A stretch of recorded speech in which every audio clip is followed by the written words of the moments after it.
Halo, selamat malam pemirsa, selamat datang di iNewsroom bersama saya Diandra Mukni.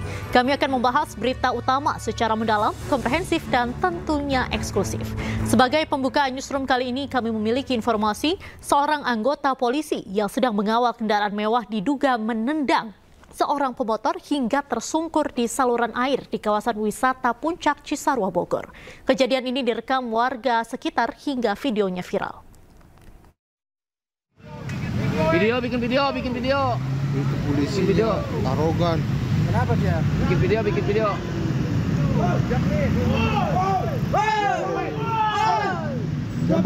Jam baterai itu kesini aja. Detik-detik seorang pengendara motor yang tersungkur ke dalam saluran air karena diduga dipepet dan ditendang oleh seorang anggota Patwal Polres Bogor di kawasan Cisarua Puncak terekam kamera amatir warga. Dalam video juga terlihat petugas berseragam diduga mengintimidasi pemotor. Beberapa saat kemudian seorang penumpang dalam mobil mewah turun dan terlihat berbicara dengan pengendara motor. Namun karena diteriaki warga, penumpang mobil tersebut akhirnya kembali masuk dan melanjutkan perjalanan. Kejadian ini pun sempat menarik perhatian warga termasuk pengguna jalan raya Puncak. Menyikapi peristiwa yang akhirnya viral di media sosial ini, pihak Polres Bogor meminta maaf kepada korban dan membantah bahwa anggotanya telah menendang korban. Menurutnya saat itu anggotanya sedang mengawal rekannya yang akan turun dari jalur puncak. Saya tekankan untuk yang di medsos itu dikatakan adanya ditendang, itu tidak. Tetapi karena memang bersentuhan dengan kendaraan, kena crash bar motor patroli, akhirnya yang bersangkutan terjatuh. Tetapi untuk anggota saat ini sudah dilaksanakan pemeriksaan dan diberhentikan dari tugasnya saat ini untuk dilaksanakan pemeriksaan. Sementara korban dalam klarifikasinya menyebut bahwa benar dirinya yang tengah berkendara di Jalan Raya Puncak tiba-tiba dipepet motor Patwal yang memintanya untuk menepi. Patwal, jalur Puncak, Kabupaten Bogor. Maka dari itu klarifikasi kami sebagai keluarga bahwa yang tadi kejadian siang itu bukan anggota Matea. Saya pertegas. Sebagian publik pun mempertanyakan standar operasi prosedur atau SOP pengawalan lantaran mobil yang ada dalam video bukanlah mobil dinas atau kendaraan darurat seperti ambulans dan pemadam kebakaran. Dari Bogor, Jawa Barat, Wildan Hidayat, iNews melaporkan. Pemirsa, Komisi 1 DPR RI menggelar rapat hingga larut malam di sebuah hotel di Jakarta. Rapat gelar tertutup membahas revisi Undang-Undang TNI dan ditargetkan rampung bulan ini.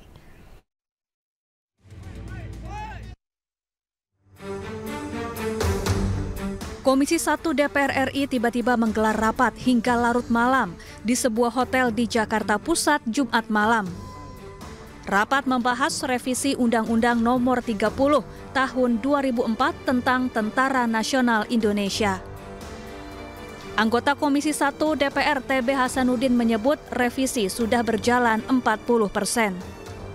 Namun ia enggan menjawab mengapa pembahasan digelar secara terburu-buru di sebuah hotel di akhir pekan. Ya nanti kita kan belum ada sinkronisasi, ya tim sin dan lain sebagainya. Sejauh mana itu juga tidak mudah, ya. Gitu. Pak, seberapa besar sih urgensi rapat ini digelar? Pak, mengingat ini kan akhir pekan begini, dan juga mengapa urgensinya, lalu di mana tempatnya, ya tanya kepada pimpinan, bukan ranah saya. Saya ranahnya yang teknis-teknis itu saja, per undang-undangan perang, operasi militer selain perang. Nah, kita akan diskusikan satu persatu, ya. Misalnya saja operasi pemberantasan teroris itu seperti apa bentuknya? Ya harus fair lah, ya. Begitu. Misalnya durasinya seperti apa, luas wilayahnya seperti apa, kemungkinan yang terjadinya seperti apa. Ada sejumlah pasal krusial yang hendak direvisi, di antaranya tugas pokok TNI selain operasi perang. penghapusan larangan berbisnis bagi TNI, dan aturan penempatan prajurit aktif TNI di kementerian atau lembaga. Selain itu, dibahas pula mengenai usia masa dinas keprajuritan hingga 58 tahun bagi Bintara dan Tamtama, sementara perwira dapat mencapai usia 60 tahun. Sebelumnya, Menteri Pertahanan Syafri Syamsuddin menugaskan Sekjen Kemenhan untuk ikut terlibat pembahasan RUU TNI. Pihaknya ingin RUU TNI rampung sebelum masa reses DPR. Tim Liputan iNews melaporkan.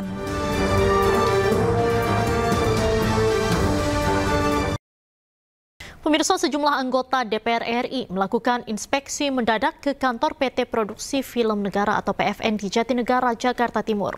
Saat sidak Direktur PFN yang baru, Revian Fajar Syah alias Ivan 17 terlambat 40 menit datang ke kantor.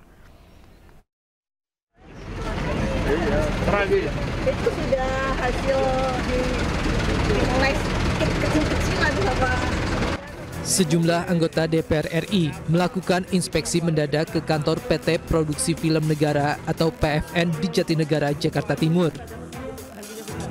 Rombongan harus menunggu 40 menit karena Direktur PFN yang baru, Revian Fajar Syah alias Ivan 17 telat hadir. Sementara Ivan menanggapi soal keterlambatannya. Ivan menyebut seluruh direksi sudah mulai bekerja keras dan fokus hingga seharian. Selain itu, Ivan juga menanggapi sidak anggota DPR RI tersebut. Menurut Ivan, hal tersebut bukan merupakan sidak namun kunjungan dan perhatian dari anggota DPR RI. Sebenarnya ini bentuk perhatian ya, sudah sekian lama loh. Maksudnya gini, jangan sampai yang disorot ini kayak, oh ini bentuknya sidak, oh ini semua direksi telat gitu. Karena maksudnya begini, teman-teman direksi ini dari kemarin seharian terhitung efektif sebenarnya kita ini baru kerja hari ke 2 hari sebenarnya. Dan seharian kita berbicara kepada teman-teman yang ada di DPR gitu, bagaimana memprihatinkan kondisi di PFN ini gitu kira-kira. Dan ini kita bersyukur banget setelah puluhan tahun bahkan kita belum pernah diberikan ruang audiensi RDP di komisi di DPR. Iya, alhamdulillahnya hari ini malah didatangi. Jadi ini bentuknya sama sekali bukan sidak, ini bentuknya lebih ke perhatian.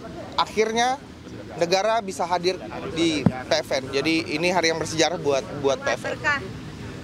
Kondisinya sudah suara dulu dipakai untuk editing film. Dalam sidak ini, Wakil Ketua DPR Sufmi Dasko Ahmad mengaku prihatin dengan kondisi gedung milik negara tersebut. Terlebih kondisi para staf yang gajinya masih tertunggak. Bangunan lama, hutang banyak, gaji karyawan masih tertunggak, gaji direksi yang belum terbayar, dan operasional serta dana produksi yang tersendat-sendat.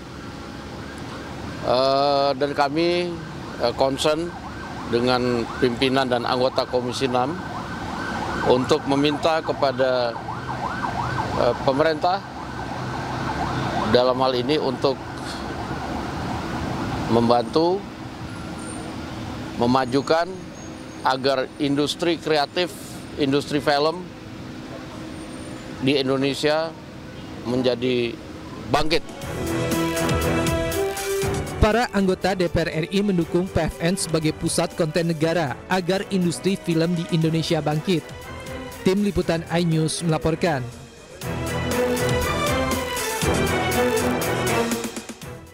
Pemirsa, Menteri BUMN Erick Thohir menanggapi soal pengangkatan vokalis grup band 17 Ivan atau Revian Fajar Syah sebagai Direktur Utama PT Produksi Film Negara. Menurut Erick, penunjukan Ivan sebagai Dirut PFN bukan keputusan yang tiba-tiba. BUMN ini harus dipercepat juga. Ya, salah satunya kita punya Balai Pustaka. Kita punya PFN. Kita punya Lokananta. Nah, ini akan dikonsolidasikan menjadi tadi bagian pusat konten atau apapun namanya yang sedang dibuat kajian. Nah, ini jadi kenapa direkrut ada orang film, ada orang musik, ya, termasuk Balai Pustaka itu kan juga bagian sejarah yang akan dikonsolidasikan. Cuma kan semua harus pilihan sama. Kalau orang bilang kenapa Pak Erik memilih Dirut Himbara ini, kenapa? Ya pasti ada hitungannya semua, ada kajiannya. Sebelumnya ada calon lain Pak, misalnya selain itu? Ada beberapa. Cuman proses dari TPA-nya kemarin seperti itu, ya kita kan mengusulkan beberapa nama. Dianggap tidak mumpuni menyandang jabatan sebagai Direktur PT Produksi Film Negara, sebenarnya apa latar belakang Ivan? Berikut profilnya.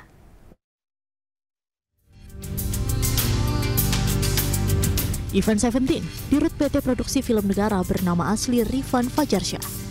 Lahir di Yogyakarta, 16 Maret 1983.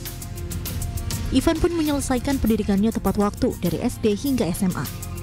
Ivan berkuliah jurusan Ekonomi dan Bisnis di Universitas Gadjah Mada tahun 2001 dan lulus tahun 2005.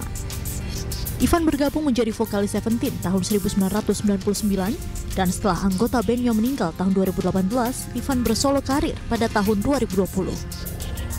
Banyak album yang sudah dihasilkan Ivan selama bergabung di Seventeen. Sementara pada solo karirnya, Ivan merilis satu album berjudul 17 pada tahun 2023. Sebelumnya pada tahun 2020, Ivan memproduseri film dokumenter perjalanan hidupnya bersama Seventeen berjudul Kemarin pada tahun 2020. Ivan pernah merilis lagu kebangsaan berjudul Pernah di Sana pada awal tahun 2025. Dalam dunia politik, Ivan gagal 2 kali saat pemilu, yaitu tahun 2014 dengan Dapil DI Yogyakarta bersama Partai Gerindra dan tahun 2019 Dapil Kalimantan Barat bersama Partai Kebangkitan Bangsa. Kita beralih ke informasi lain, pemirsa. Ketua Umum PSSI Erick Thohir menegaskan 3 pemain baru menjadi WNI, yakni Emil Audero, Dean James, dan Joey Pelupesi telah selesai didaftarkan ke FIFA. Dengan demikian, 3 pemain tersebut siap membela timnas melawan Australia.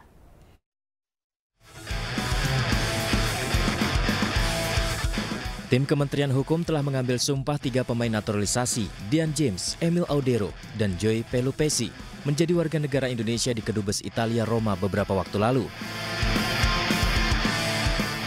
3 pemain tersebut akan bergabung dalam pemusatan latihan di Sydney sebelum melawan tim nasional Australia. Ketua Umum PSSI menegaskan, usai ketiganya menjadi WNI, PSSI langsung mendaftarkannya ke FIFA dan telah mendapatkan persetujuan. Approval dari AFC dan FIFA untuk pindah federasi untuk Joy, Emil, dan Dean sudah tuntas kemarin. Jadi mereka masuk ke slot 30 pemain. Sayang Egy cedera jadi 29 yang berangkat. Nah, nanti akan dipilih lagi itu 23 pemain. Kita tahu banyak pemain-pemain juga yang dari Eropa atau dari Amerika itu masih melakukan pertandingan tanggal 15 dan 16. Jadi kebanyakan daripada pemain kita yang bermain di luar negeri ini baru mendarat di Australia itu tanggal 17-an. Ya, 18 mungkin ada yang baru mendarat juga, 19 latihan, 20 tanding. Tanggal 21 mereka kembali, mereka konsolidasi untuk mempersiapkan pertandingan melawan Bahrain. Itu. Total 30 pemain yang dipanggil ke Australia dan diseleksi lagi menjadi 23 pemain. Dari keseluruhan pemain tersebut, semuanya dalam kondisi fit termasuk 3 pemain diaspora baru, kecuali Egy yang tak bisa hadir karena cedera. Yang 3 naturalisasi sudah dipastikan ready melawan Australia, cuman tentu karena register 29 pemain, ya, mesti 30 karena 1 cedera Egy, ya tentu pemilihannya itu tergantung dari kepelatihan. Tim nasional Indonesia akan melawan Australia di rumahnya di Sydney pada 20 Maret 2025. Semoga meraih poin di laga ini.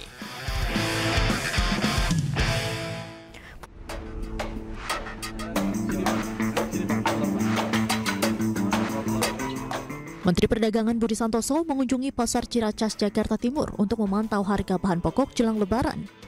Kunjungan Mendak kali ini untuk memastikan bahwa pasokan bahan pokok aman dan terkendali selama bulan puasa hingga Hari Raya Idul Fitri.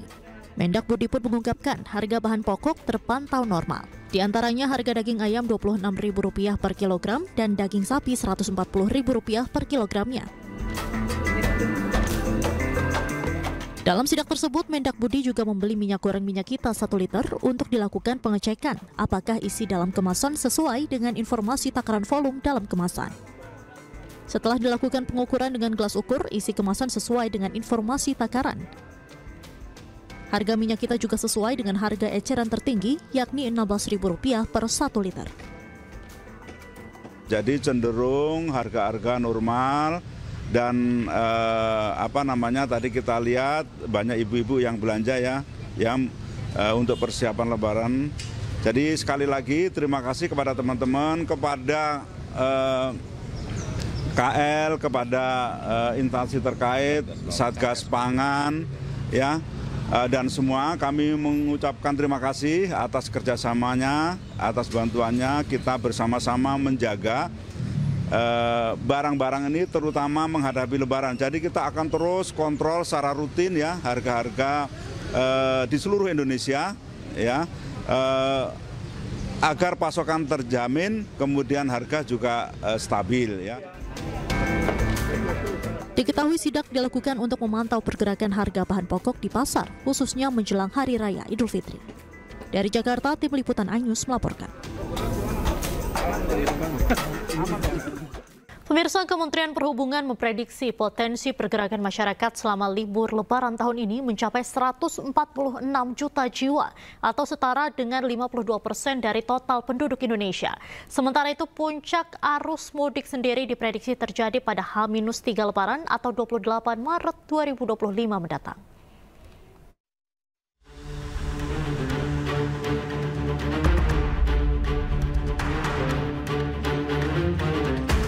Kementerian Perhubungan bersama instansi terkait menggelar rapat koordinasi terkait kesiapan arus mudik dan arus balik Lebaran 2025 di kantor Kementerian Perhubungan Jakarta. Pemerintah memperkirakan pergerakan pemudik sudah akan mulai pada 21 Maret 2025 meskipun kebijakan pembatasan kendaraan baru berlaku pada 24 Maret. Puncak arus mudik sendiri diprediksi terjadi 3 hari jelang Lebaran atau 28 Maret 2025 mendatang. Jumlah pemudik yang akan melakukan perjalanan ada sebesar 52% atau sebesar 146,48 juta dengan tujuan sebagian besar dalam untuk merayakan Idul Fitri atau sebesar 62,6%. Pilihan utama dalam responden untuk memilih moda angkutan selama liburan adalah mobil pribadi sebesar 23%, bus sebesar 16,9%, kemudian dilanjut kereta api 16,1%, pesawat 13,5%, dan sepeda motor sebesar 8,7%. Kementerian Perhubungan bersama Polri telah menetapkan sejumlah titik pantau untuk memantau arus lalu lintas di titik-titik kritis seperti Pelabuhan Merak, Tol Cikampek Utama, dan jalur-jalur arteri. Untuk mengurangi lonjakan pemudik saat arus balik, pemerintah juga memberikan diskon tarif tol pada tanggal 3, 4, 8, dan 9 Mei 2025. Menhub menyebut kebijakan ini telah disahkan melalui surat keputusan bersama antara Kemenhub, Korps Lalu Lintas, dan Jasa Marga. Kementerian Perhubungan juga memastikan kondisi cuaca menjelang dan saat mudik masih terpantau kondusif berdasarkan pantauan BMKG. Namun, seluruh pihak terkait akan terus melakukan pemantauan dan kesiapsiagaan jika terjadi perubahan cuaca yang dapat menghambat perjalanan pemudik. Dari Jakarta, Rizky Solehudin, iNews melaporkan. Pemirsa, pengelola Bandara Soekarno-Hatta terus meningkatkan fasilitas jelang mudik Lebaran, salah satunya dioperasikannya kembali Terminal 1B untuk melayani penerbangan domestik. Pengoperasian terminal tersebut untuk mengurai kepadatan penumpang di Bandara Soekarno-Hatta. Setelah 6 tahun tidak digunakan imbas pembatasan penumpang karena COVID-19, mulai hari ini pengelola Bandara Soekarno-Hatta mengoperasikan kembali Terminal 1B. Suasana Terminal 1B hari ini dipadati sejumlah penumpang penerbangan domestik. Pengoperasian kembali Terminal 1B sebagai peningkatan fasilitas jelang arus mudik yang diperkirakan akan terjadi peningkatan jumlah penumpang pesawat. Menurut pengelola Bandara Soekarno-Hatta jelang arus mudik Lebaran, pengelola bandara memindahkan pengoperasian maskapai Citylink dari Terminal 3 ke Terminal 1B. Hal ini untuk keseimbangan jumlah penumpang di terminal. Lokasi kita berada, salah satu yang kita lakukan menjelang arus mudik adalah melakukan rebalancing terminal, ya, baik dari sisi kapasitas dan juga rebalancing sisi udara. Nah, salah satunya adalah per hari ini penerbangan Citylink sudah berpindah ke Terminal 1B ini. Nah, di Terminal 1B ini tentunya Citylink. Kita ke informasi lain, pemirsa. Wakil Gubernur Jakarta Rano Karno melarang pengurus rukun warga atau RW di Jakarta meminta tunjangan hari raya atau THR. Rano menilai praktik minta THR ke pengusaha yang dilakukan pengurus RW di Jembatan 5 Jakarta Barat adalah perbuatan keliru. Beredar di media sosial surat edaran yang diduga dikeluarkan oleh pengurus salah satu RW di Jembatan 5 Jakarta Barat. Surat berisi permintaan uang tunjangan hari raya Lebaran ke para pengusaha yang menggunakan lahan parkir. Menurut isi surat ini, dana akan dialokasikan untuk anggota Linmas dan kepengurusan RW. Menurut Rano, hal ini tidak boleh dilakukan. Ia meminta seluruh pengurus RT dan RW di Jakarta untuk tidak meminta THR ke pengusaha. Maaf nih, RT RW saya juga mengeluarkan edaran untuk apa? Misalnya untuk lebaran satpam. Itu sih normal gitu. Tapi juga ada ketentuan, jangan gila-gilaan, nggak boleh itu. Kayak petugas sampah, tukang sapu. Di komplek-komplek pasti begitu. Pasti dikolek dari. Pemirsa, pemerintah memastikan akan melanjutkan program normalisasi Sungai Ciliwung. Langkah ini dilakukan untuk mempercepat penanganan banjir di Jakarta dan sekitarnya.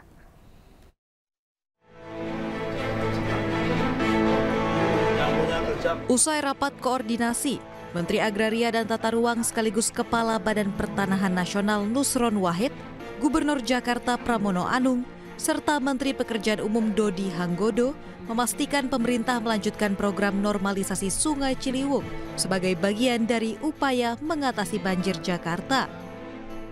Fokus utama nantinya adalah percepatan pembebasan lahan yang dimulai tahun ini hingga tahun depan. Melalui normalisasi Sungai Ciliwung diharapkan 40% potensi banjir di ibu kota bisa tertangani secara efektif. BPN untuk mendukung Pak Menteri PU dan Pak Gubernur DKI adalah pengadaan tanahnya yang tadi sudah disepakati dari Pengadekan sampai di kawasan Kawajati. Totalnya sekitar 11 hektar atau 16 km di sepanjang Sungai Ciliwung. Dan kami berprinsip tidak akan melakukan penggusuran.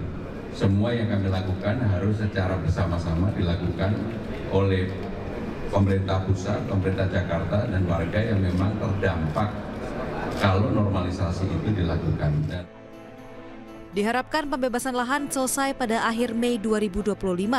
Dengan begitu, pembangunan fisik bisa segera dimulai pada Juli 2025.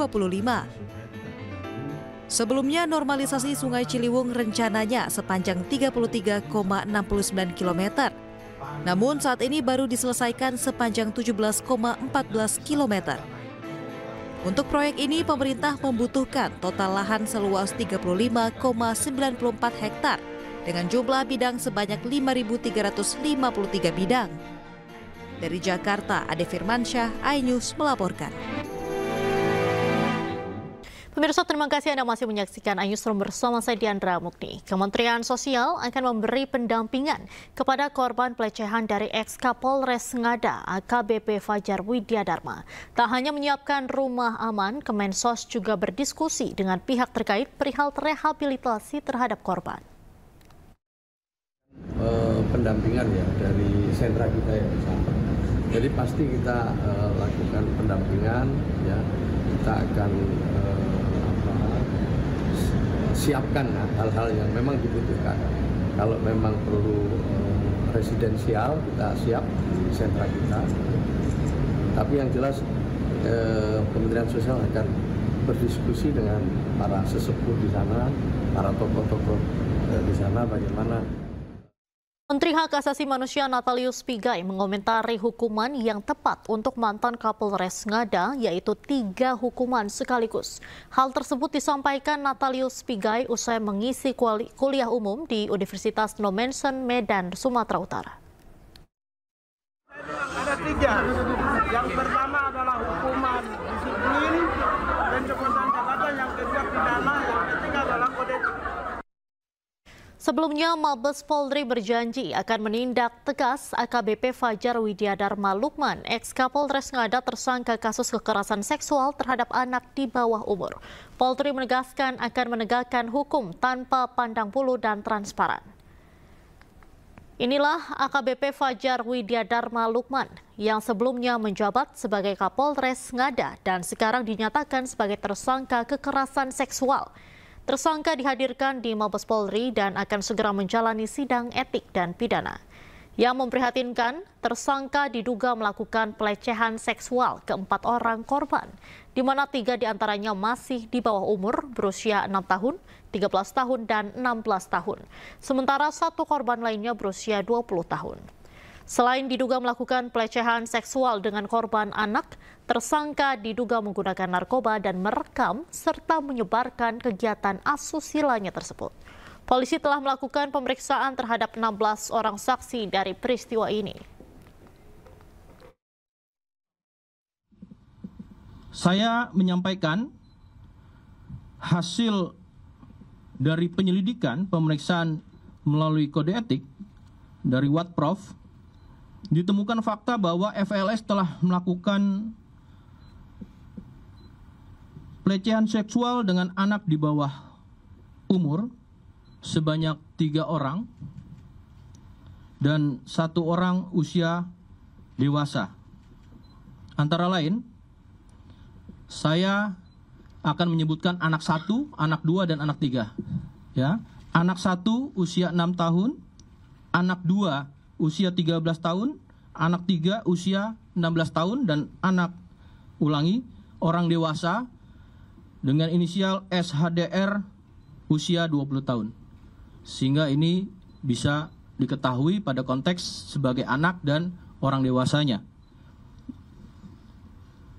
Kemudian tanggal 24 Februari 2025 ini sudah dilakukan penanganan perkaranya oleh Divpropam dan telah ditempatkan secara penempatan khusus.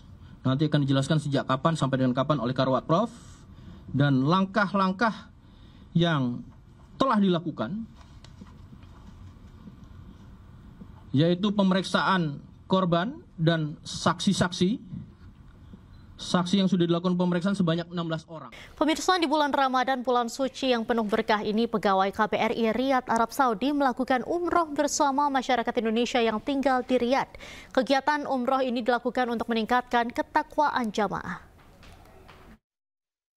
Melakukan perjalanan ke Mekah untuk melaksanakan ibadah umroh Ramadan. Pegawai Kedutaan Besar Republik Indonesia Riyadh, Arab Saudi menyelenggarakan umroh bersama di bulan Ramadan 1446 Hijriah. Kegiatan ini berlangsung di momentum istimewa di mana periode kali ini merupakan periode jumlah jamaah umroh terbanyak dalam 1 hari, yang mencapai lebih dari 500.000 jamaah. Kegiatan ini dilakukan sebagai ajang silaturahmi, meningkatkan ketakwaan, serta memfasilitasi warga negara Indonesia di Riyadh untuk meraih keberkahan Ramadan dengan melaksanakan umroh bersama.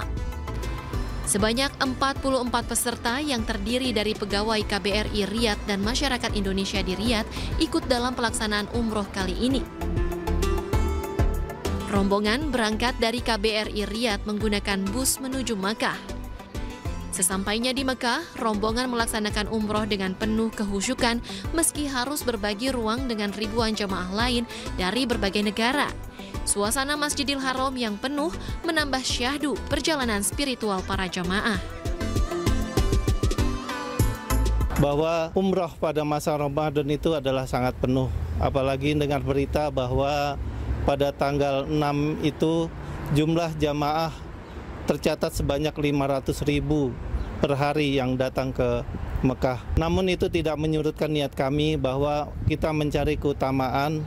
Susah atau sulitnya untuk berumroh itu adalah terkait dengan perjuangan kita untuk melakukan ibadah pada bulan Ramadan yang nilainya adalah bila kita melakukan umroh pada bulan Ramadan sama halnya dengan haji. Perjuangannya memang berat, tapi itu akan kita hadapi. Kegiatan ini menjadi bagian upaya dari KBRI Riyadh untuk terus menjaga semangat kebersamaan dan kekeluargaan di kalangan masyarakat Indonesia di Arab Saudi, khususnya pada bulan Ramadan ini. Tim Liputan iNews melaporkan.